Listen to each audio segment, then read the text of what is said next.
Hey, this is Derek, the other half of Sonia. For those of you who know or may not know, Sonia and I, we have a YouTube vlog called Can We Talk?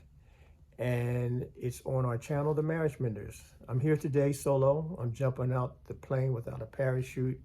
Very seldom you'll see me do a vlog independently of Sonia.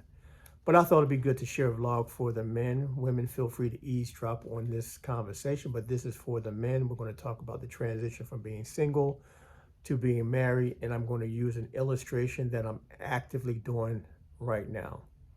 This is my current situation, which I really hate that statement. I don't see why people need to know my current situation. But anyway, this is mine. I'm putting together my son's desk. So I'm going to connect the transition from being single to being married. Here we go. With this desk comes instructions. As you can see, that's the picture of the desk. Nice picture. It's perfect. The same thing with marriage. Single men, there's instructions that come with marriage, and you'll see the perfect picture of a marriage. However, there's instructions before you get to this piece. Open up this instructions, and I'm going to read. Page 1, number 1. There's a series of steps you have to take to put this desk together. Number 1, it says, slides must be separated before assembly. After separated, set aside until needed for assembly. So in other words, it's saying take this thingamajig here, which goes to the drawers, and it's saying I have to separate these things and they don't come apart. There's a process I have to do. So I have to take this little noggy thing here, press it down, pull it out, and it's separated. Stay with me. Single men, transition to marriage. Some things you got to separate before you get married. Okay? Instructions say, take this part, you're going to need it, it's going to come around. I put it to the side. Let's just say for sake of time, I put this whole desk together. I'm at step number 15. I'm 2 hours and 5 minutes into the game of putting this desk together. Step 15 says, fix runner 17, which is this, it's called a runner, to plate 11 and 12 with screw C as shown. It says, please pay attention to the holes where the accessories are inserted. Now, gentlemen, I know when I read that part, you're thinking sexual. Your hippocampus said sex. I know it said sex because when I read it the first time, I thought sex. Holes, accessories, insertion, sex. That's not what I'm talking about. I'm talking about, it says, please pay attention to the holes where the accessories are inserted. It's saying, I'm saying, pay attention to your wife. The instructions you put together the desk, now it's time to pay attention to her. You may have missed that part. Let me tell you the connection to this in marriage. There's a transition from being single to being married. We were given instructions on how to be single. From a very young age, we were given instructions. Don't cry. I don't want to see any tears. Wipe your face. Be a man. At the age of 6, all the way through. Those are instructions of being single. We were given instructions on how to date. Get as many girls as you want. Get them all. Get as many girls as you want. Have as many sex partners as you can get. We were given those instructions on how to be single. We were told not to have any feelings and emotions when we're hurt, when we got dropped, when we got dumped.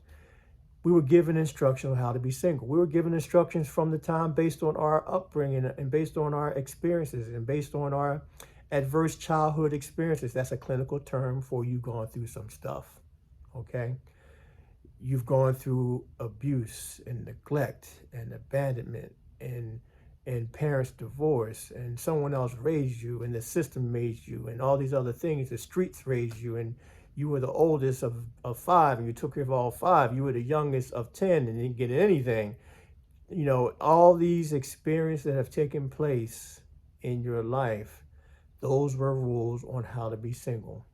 And you took all these rules and you meet this fine woman, and for whatever reason, you said, I want to marry her. It may be love, can't question that. But if you've had those experiences and not had read the manual for being married, then you're taking something that should be separated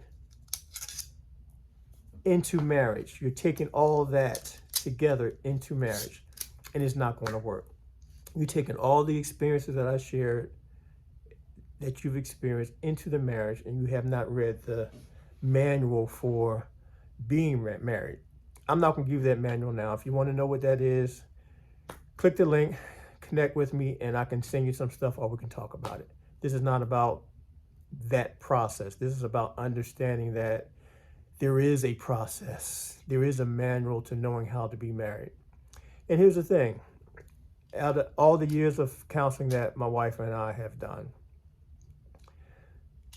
men, I don't care, and you married, you're going to meet a beautiful woman, I'm sure. I don't care what the situation is. If you haven't dealt with those things, you don't get married. I don't care if you need a green card, a blue card, or orange card, you don't get married. I don't care if, I was going to say something else, but if it's good. I don't care if the stars are aligned and you love this person. I don't care if the plans have been made, the payments have been set. You don't get married if you have those things that I shared. Because if you have not dealt with those things through therapy and identifying those pains and those hurts and those experiences, then you're taking something into the marriage, and you have not disconnected the two. And you're taking those things into the marriage. And it's going to be detrimental. So as I'm putting this desk together, I have to follow step number 1 all the way through to step number 15. So this desk can be sturdy, it can be strong, and it can last. And if you're taking those things into marriage, then your marriage is not going to be sturdy and strong and last. If you're already married and those are the things you're experiencing, your desk is wobbly, is not strong, then don't throw away the desk. You can actually find out how to rebuild that desk. You can go back and get therapy. You can go back and deal with those things that are haunting you, the things that don't make you sleep at night, the things that are addictions and impulses that you can't stop, that no one else knows about. Going into the closet and doing all those things that you've been doing since you were 5 years old. You know, dealing with anger and you projecting that anger out onto your spouse or onto your children. Dealing with addictions or compulsions that are impacting your movement in being healthy in your marriage, and even being healthy as a father. So it's important for you to look at those things that you have never dealt with before and talk with someone to say, hey, I need to deal with these things. You can't motivate this stuff out of you. You can't say, will it out of you.